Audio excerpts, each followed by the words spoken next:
अगर आप किसी ऐसे इंसान से मिले जिसे देखकर आपको लगता है कि वो आपके लिए परफेक्ट है और थोड़े दिनों में आपका मैरिज है, तो आप क्या करोगे? हेलो फ्रेंड्स, आज की हमारी मूवी द इंटीमेट इसी स्टोरी लाइन पर बेस्ड है। वीडियो स्टार्ट करने से पहले मैं आप सबसे रिक्वेस्ट करना चाहता हूँ, आपको वीडियो अच्छा लगता है तो प्लीज इस वीडियो को लाइक कर दीजिएगा, कमेंट भी कर दीजिए, इस चैनल को बहुत सपोर्ट मिलता है। अब बिना किसी देरी के एक्सप्लेनेशन स्टार्ट करते हैं। इस मूवी में किसी भी कैरेक्टर्स के नाम उन्होंने नहीं दिए हुए, हम इनका नाम के और क्रीम रखेंगे। मूवी स्टार्ट होती है और हमारी मेन कैरेक्टर जो है क्रीम, वो एक वेडिंग ड्रेस ट्राई कर रही है। अब थोड़े ही दिनों में उसकी शादी होने वाली है। वो एक दिन अपने बिल्डिंग की लिफ्ट में थी, उसी लिफ्ट में फिर के इंटर करता है कि हमारा और एक मेन कैरेक्टर है। के पास एक कंटेनर है जहाँ पर उसने सब उसका सामान रखा हुआ है। क्रीम नोटिस करती है कि वो अफ्रीका जाने वाला है। वो देख रही थी तो के कहता है कि ज़ैनिबार है। उस जगह का उसने नाम लिया। कहता है मुझे लगा कि तुम इंटरेस्टेड हो। क्रीम कहती कि ऐसा कुछ भी नहीं है, एक दूसरे को फर्स्ट टाइम देखते हुए ही इन दोनों में बहुत ही स्ट्रांग अट्रैक्शन है। कि क्रीम से कहता है कि हमारी लिफ्ट नीचे जाने तक अगर लिफ्ट में कोई भी नहीं आया तो तुम्हें मैं ड्रिंक के लिए लेकर जाऊंगा। क्रीम पूछती कि ऐसा क्यों? कहता है कि क्या तुम्हें बताना पड़ेगा? वो उससे फ्लर्ट कर रहा था। लिफ्ट नीचे आ गई, फिर भी इनके लिफ्ट में कोई भी नहीं आया, पर क्रीम वहां से चली गई। इसके बाद थोड़ी देर में अपने काम के लिए क्रीम एक जगह पर आती है। इसी के पैरेलल में उसी जगह पर हम के को भी देख सकते हैं। के की कंस्ट्रक्शन की जॉब थी, उसका अब जॉब चला जा चुका है तो उसे अफ्रीका जाना पड़ेगा। इस सीन में हम देखते हैं कि के का कोवर्कर उसके पास बात करने के लिए आता है। कहता है कि अगर तुम अपने बॉस की बात मान लेते तो एक कंपनी अभी भी सही रहती। जिस तरह से बिजनेस में बेंट होना चाहिए उस तरीके से के नहीं होता। उसकी वजह से उसकी कंपनी डूब गई, पर सारे एम्प्लॉयज के पैसे उसने खुद से दिए हैं। ये एम्प्लॉय इसके लिए थैंकफुल था। यहाँ पर बात कर रहे थे तभी के नीचे क्रीम को नोटिस करता है। वो एक एड्रेस ढूंढ रही थी तो उसे हेल्प कर देता है। उसे देखकर वो बहुत ही सरप्राइज्ड है। उसे मजाक में कहता है हमें मिले बहुत दिन हो चुके, कैसी हो तुम? क्रीम उसे इग्नोर कर देती है और वहां से आगे जाती है। वो एक्चुअल में एक ज्वेलरी डिजाइनर है। वहां पर वो डिलीवरी करने के लिए आई हुई थी। वो फिर वॉशरूम गई और अपने फियांसे को कॉल लगाती है। उसे बोर हो रहा था तो फियांसे से कहती है कि मुझे तुम लंच पर मिल सकते हो। उसका फियांसे उसे मना कर देता है। वैसे भी ये दोनों आज एक बिजनेस मीटिंग के लिए मिलने ही वाले हैं। क्रीम फिर आसपास की जगह देख रही थी तो एक लाइब्रेरी में वो आई। वो बुक्स देख रही थी, पर अचानक से के ने उसके पास आकर उसे सरप्राइज कर दिया। वो घबरा गई और उसी वजह से उसे एक पेपर कटाया। के फिर उसे सॉरी कहता है, जल्दी से जाकर उसके लिए एक बैंडेज लेकर आता है। क्रीम अभी भी उससे कोई भी बात नहीं कर रही। उसे अलग अलग बहुत सारे क्वेश्चन पूछता है। क्या तुम यहाँ वर्क करती हो? तुम आज क्या करना चाहती हो? उससे कहता है मेरे साथ तुम टाइम स्पेंड करो। क्रीम पूछती है मैं ऐसा क्यों करूँगी? तो कहता है कि तुम बोर लग रही हो। वो उसका नाम पूछता है तो कहती है कि मेरा नाम एक लड़की है। वो कैसे उसका नाम पूछती है तो के भी कहता है कि मेरा नाम एक लड़का है। ये फिर चलते चलते एक मूवीज और गेम्स के शॉप में आए। यहाँ पर जब मूवीज के बारे में बात करते हैं तो इनमें एक अच्छी बॉन्डिंग होती है। क्रीम को स्केरी मूवीज पसंद नहीं है। ये कहता है कि रियलिटी इस स्केरी मूवीज से भी स्केरियर होती है। ये दोनों फिर डिसाइड करते हैं उन्हें हॉरर मूवी देखनी है। यहीं पर इस शॉप में प्राइवेट मूवी स्क्रीनिंग के लिए स्टूडियो था जहाँ पर ये मूवी देखते हैं। मूवी देखते देखते के डर जाता है तो क्रीम का हाथ पकड़ लेता है। इस पर वो बहुत हंसती है। मूवी देखने के बाद ये बाहर आए। ये क्रीम से कहता है आज मेरा कोरिया में लास्ट डे है, शायद तुम लास्ट पर्सन हो जिससे मैं मिलने वाला हूँ। ये खिड़की से व्यू देख रहे थे तो केक क्रीम के बहुत ही पास आ गया। इसे वो किस कर लेता है। इसके बाद ये दोनों इंटीमेट हो जाते हैं। कि जब वॉशरूम गया उतने ही टाइम में क्रीम वहां से चली गई। वो अपनी कार में कुछ चीजों के बारे में सोचती है और फिर से वापस आ जाती है। कि उससे पूछता है तुम चली क्यों गई थी? क्रीम कहती है ऐसा कुछ भी नहीं था। इसके बाद ये दोनों कैफे में आए। क्रीम ने कैसे कहा कि आज से शाम 6 बजे से पहले घर जाना पड़ेगा। कि उससे पूछता है तब तक हमें क्या करना चाहिए? के कहता है कि मेरे साथ अलग अलग चीजें ट्राई करो, हम जरा मजे करेंगे। के फिर क्रीम को एक छोटे से रोलर कोस्टर में लेकर आया। जब वो मिड एयर थी तो वैसे ही छोड़कर आगे चला जाता है। क्रीम बहुत ही डर गई थी। नीचे आकर उसे बहुत मारती है। इन दोनों को इससे बहुत मजा आया। चलते चलते क्रीम के फीट दुखने लग गए थे। कि उसे मसाज देता है। क्रीम उससे पूछती है तुमने मुझे ड्रीम्स के लिए क्यों इनवाइट किया था? ये कहता है तुम्हारे फीट बहुत ही ब्यूटीफुल हैं, इसे मुझे मसाज देना था। ये चीज़ी डायलॉग सुनकर क्रीम उसे कहती है, मुझे पता था कि तुम ऐसा ही कुछ कहोगे। इस पर बहुत हंसते हैं। के ने फिर से क्रीम को पकड़ लिया। क्रीम कहती है कि हमें कोई देख लेगा। ये कहता है कि मुझे कोई फर्क नहीं पड़ता। इसके बाद अब क्रीम का जाने का टाइम हो चुका है कि उसे लिफ्ट दे रहा था। क्रीम को एक कॉल आया जिसे वो इग्नोर करती है। इससे जरा वो नर्वस हो गई थी क्योंकि ये कॉल उसका फियांसे का था कि क्रीम को गाड़ी के कंपार्टमेंट से सिगरेट निकालने के लिए कहता है। क्रीम जब निकाल रही थी तो वहाँ एक लड़की की फोटो है। वो उससे पूछती है कि लड़की कौन है। क्रीम कहता है कि कोई भी नहीं। वो उसके बारे में बात नहीं करना चाहता। क्रीम बार बार पूछती है, फिर इस पर वो चिढ़ गया था। क्रीम को जहाँ जाना था के ने उसे वहाँ ड्रॉप कर दिया। कहता है मैं तुम्हारे लिए यही वेट करूंगा, अगर तुम चाहो तो ये रात हम साथ बिता सकते हैं। क्रीम कहती है मुझे 30 मिनट्स दो, अगर मैं वापस ना आई तो प्लीज मुझे हेट मत करना। आज क्रीम का उसके फियांसे के साथ एक बिजनेस का डिनर था। वहाँ रेस्टोरेंट तक वो पहुंची पर उसे अंदर नहीं जाना था। वो फिर से केक के पास आ जाती है। ये दोनों एक पार्क में थे। के एक ब्यूटीफुल सा सॉन्ग सुन रहा था तो ये सॉन्ग वो क्रीम को सुनाता है। कहता है कि आज रात मुझे लगता है कि मैं यही सोऊंगा। ये मेरी यहाँ एक लास्ट रात है तो मुझे आसमान के नीचे सोना है। क्रीम फिर के साथ शॉपिंग करने के लिए आई। वहां पर अलग अलग आउटफिट वो ट्राई करती है। केक को बहुत बोर होता है। फाइनली वो एक आउटफिट चूज करती है। अपने खुद के कपड़े स्टोर में रख देती है और वही आउटफिट पहनकर वहां से भाग जाती है। इसके बाद ये दोनों एक गेमिंग पार्लर में आए। यहाँ पर उन्होंने इतना शोर शराबा मचाया कि सब लोग डिस्टर्ब हो रहे थे, लेकिन इससे कुछ भी फर्क नहीं पड़ने वाला था। ये दोनों बाहर घूम रहे थे, तभी अचानक से बारिश आ गई। इन दोनों को फिर से इंटीमेट होना था तो एक होटल में आकर वो इंटीमेट हो जाते हैं। इसके बाद ये डिनर करने के लिए बाहर आए। यहाँ पर क्रीम फिर से पूछती है जिस लड़की की तुम्हारे पास फोटो है वो कौन है।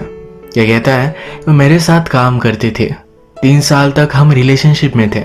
उससे शादी ही करने वाला था पर मेरे फ्रेंड के साथ ही वो इंटीमेट हो गई।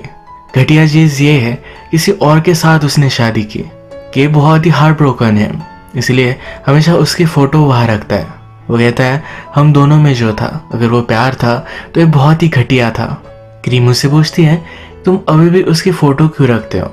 ये कहता है कि हम लोगों को बहुत ही जल्दी भूल जाते हैं, मुझे कभी भी उसे भूलना नहीं है।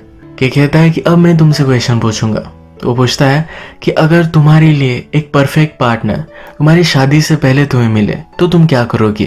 क्रीम कहती है कि मैं उसे बहुत मारूंगी, इग्नोर कर कर वहां से चली जाऊंगी। वो कैसे पूछती है कि अगर तुम्हारे साथ ऐसा हुआ तो तुम क्या करोगे। क्या कहता है कि मैं उससे पूछूंगा कि हमारी लिफ्ट नीचे नहीं जाती है, तब तक अगर कोई भी लिफ्ट में नहीं आया तो मैं तुम्हें ड्रिंक के लिए बाहर लेकर जाऊंगा। ये वही चीज है जो के ने फर्स्ट टाइम क्रीम से पूछी थी। क्रीम को 10 बजे फिर से घर जाना था। वे दोनों बाहर आए और क्रीम उससे पूछती है क्या मैं तुम्हें पंच कर सकती हूँ। यानी कि क्रीम को लगता है कि के उसके लिए परफेक्ट है।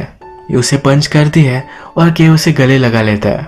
क्रीम कहती है हम दोनों में कोई भी अटैचमेंट नहीं हो सकते, हम दोनों ने एक दूसरे को प्रॉमिस किया था। वो फिर वहां से चली जाती है। जहां पर वो वेट कर रही थी वहां के भी उसके साथ वेट करता है। क्रीम का फिर फियांसे आया, उसके साथ वो गाड़ी में आगे चली गई। क्रीम और उसका फियांसे ये 7 साल से एक साथ है। वो उससे पूछता है कि तुम उसे डिनर के लिए मिलने वाली थी, तुम आई क्यों नहीं। अब हमारी शादी होने वाली है तो शायद तुम्हें टेंशन आ रहा है। ये सब कुछ चीजें मैं समझ सकता हूँ। क्रीम और उसके फियांसे ट्रैफिक में थे तो के भी उनका पीछा करता है। क्रीम अपने फियांसे से पूछती है कि अगर हमने शादी कैंसिल कर दी तो क्या होगा। इस पर फियांसे कहता है कि मुझे गुस्सा मत दिलाओ। ये दोनों फिर एक कैफे में आ गए। फियांसे कहता है मैरिज एक कुछ बड़ी बात नहीं है, इसे तुम ज्यादा सीरियसली मत लो। क्रीम पूछती है क्या तुम मुझसे बोर नहीं हो गए। वो कहता है सब लड़कियां 7 साल के बाद एक जैसी बन जाती है, मुझे शादी करनी है तो मैं तुमसे ही करूंगा। और प्यार क्या होता है, प्यार भी तो यही है। ये दोनों बात कर रहे थे तो इसी रेस्टोरेंट में फिर से के आ गया। वो अपने फियांसे से कहती है क्या तुम्हें पता है कि मैं दिन भर किसके साथ थी। वो के की तरफ पॉइंट करती है। वो फिर के पास आए, उसके मुंह पर उसने पानी मारा। ये सब तमाशा देखकर फियांसे वहां से चला जाता है। के क्रीम के पास आकर कहता है कि बहुत ही इम्पल्सिव था। वो कहती है हमारे बीच डील थी, तुम्हें मुझे छोड़ देना चाहिए था, उसका मूड सही नहीं था। तो कहती है मुझे चीयर अप करने के लिए कहीं लेकर चलो। ये दोनों फिर एक क्लब में आए। क्रीम को उसके फियांसे का कॉल आता है। कहता है कि मैं सबको समझ सकता हूँ, तुम्हें भी कभी कभी फीलिंग की जरूरत है, तुम आज रात उसके साथ जो भी करो, इससे मुझे कुछ भी फर्क नहीं पड़ता। कल से हमारी जो रिलेशनशिप थी यही हम कंटिन्यू करेंगे। ये फियांसे भी उसी क्लब में था। के और ये फियांसे एक दूसरे के आमने सामने आए। ये फियांसे कहता है क्रीम का अच्छे से ख्याल रखना, वो सिर्फ तुम्हें यूज कर रही है, ज्यादा अपने होप्स मत बढ़ाओ। इसके बाद के क्रीम के पास आया। जब ये दोनों इंटीमेट हो रहे थे तो क्रीम अपने फियांसे को कॉल लगाती है। उसे जेलस फील कराने के लिए सब आवाज सुना रही थी। इससे के बहुत ही चिढ़ जाता है, कहता है मुझे तुम समझती क्या हो, या जब मेरे साथ थी तो उसी को इमेजिन कर रही थी। इस पर इन दोनों का झगड़ा हो गया। ये दोनों इस क्लब से चले गए और फिर से एक पार्क में मिले। क्रीम कैसे कहती है तुम एक बहुत ही घटिया आदमी हो, तुम कल जाने वाले हो। हर आदमी कहता है कि उसे मजे करने हैं, और जब रिस्पॉन्सिबिलिटीज की बारी आती है तो कोई भी रेडी नहीं होता। वो हर्ट हो रही थी तो के उसे गले लगा लेता है। यहाँ पर ही एक बेंच पर वो हैंग आउट कर रहे थे। के ने एक मार्कर लिया, क्रीम को इस बेंच पर अपना हाथ रखने के लिए कहता है। उसका हाथ वो यहाँ ड्रॉ करता है। क्रीम पूछती कि ये क्या है। वो कहता है कि जब भी मुझे तुम्हारी याद आएगी तो यहाँ इस स्पॉट पर मैं आ जाऊंगा। यहाँ इसी पार्क में एक स्टैचू था। कुछ फूल लेकर इस स्टैचू के सामने खड़े होते हैं, जिस तरह से वेडिंग वॉज लिए जाते हैं। इसमें कमिटमेंट तो करते हैं पर हर क्वेश्चन के बाद नो कहते हैं, यानी कि क्या आप पूरी जिंदगी एक दूसरे के साथ बिताएंगे, इस पर ये दोनों ना कहते हैं। इसके बाद ये दोनों सी के पास आए। यहाँ पर क्रीम कैसे कहती है जब भी आप किसी से प्यार करते हो तो हमेशा कपल की तरह ही रहना चाहिए। ये प्यार खत्म हो जाने से पहले एक दूसरे की लाइफ से चले जाना चाहिए। इसके बाद ये दोनों एक वाइन शॉप में आए। कि शॉप ओनर से कहता है कि आज ही हमारी शादी हुई है, मेरे पास कोई भी पैसे नहीं है, तो क्या तुम मुझे वाइन गिफ्ट कर सकती हो। कि हमेशा बहुत ही चार्मिंग होता है, तो इसलिए ये ओनर उसे एक गिफ्ट कर देती है। इसके बाद ये दोनों फिर से होटल में आए। केक को अब जाना पड़ेगा तो क्रीम उसे शेविंग करने में हेल्प करती है। कि यही शेविंग क्रीम के शोल्डर पर लगाता है। वहां पर एंजल लिखता है। इसके बाद ये दोनों एक दूसरे के साथ इंटीमेट हो जाते हैं। क्रीम कहती है कि चलो एक दूसरे को हम स्टोरी सुनाते हैं। कि इंटरेस्टेड नहीं था तो खुद सुनाना स्टार्ट करती है।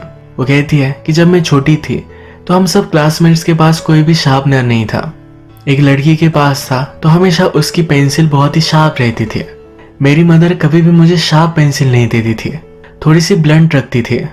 एक दिन मैंने मेरी पेंसिल को बहुत ही शार्प किया था। मैंने जब उसे राइट किया तो जल्दी से टूट गई थी। तब मुझे पता चला कि मेरे पास हमेशा जो ब्लंट पेंसिल रहती थी वो लाइफ लॉन्ग है। ये जो कन्वर्सेशन है, यहाँ पर क्रीम अपने फियांसे और केक को कंपेयर कर रही थी। उसका फियांसे उसके लिए लाइफ लॉन्ग कमिटमेंट है। केक के साथ उसकी रिलेशनशिप एक शार्प पेंसिल की तरह है जो कभी भी टूट सकती है। अब सुबह हो गई तो एक जगह पर ब्रेकफास्ट करने के लिए आया। क्रीम को पीने के लिए थोड़ा सा वार्म वाटर चाहिए था। कि उससे पूछता है कि हम दोनों क्यों नहीं डेट कर सकते, तुम्हें जो भी चाहिए वो हम कर सकते हैं। क्रीम कहती है कि हम आज ही मिले और बहुत बार एक दूसरे के साथ इंटीमेट हो गए। यार हमने कंटिन्यू किया तो कितना कंटिन्यू कर सकते हैं, 1 मंथ, 2 मंथ, 6 मंथ। इसके बाद हम एक दूसरे से बोर हो जाएंगे।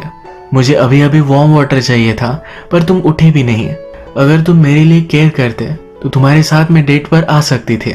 ये दोनों एक दूसरे से पूछते हैं कि क्या तुम खुश हो, पर ये दोनों खुश नहीं हैं। इसके बाद क्रीम ने केक को एक ब्रेसलेट दिया जो बहुत ही टाइट बांधती है कि उसकी हमेशा याद रखे, इसलिए उसने वो दिया था।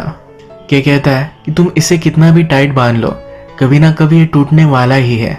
क्रीम कहती है तुम मेरी एक अच्छी मेमोरी हो, मैं इसी तरीके से तुम्हें याद रखना चाहती हूँ। इसके बाद उसने कैब की और वहां से वो चली गई। इसके बाद कुछ टाइम गुजर चुका है। जिस पार्क में के और क्रीम मिले थे उसी पार्क में उसकी शादी हो रही है। वो फिर से उसी बेंच पर आती है जहां पर के ने उसका हैंड ड्रॉ किया था।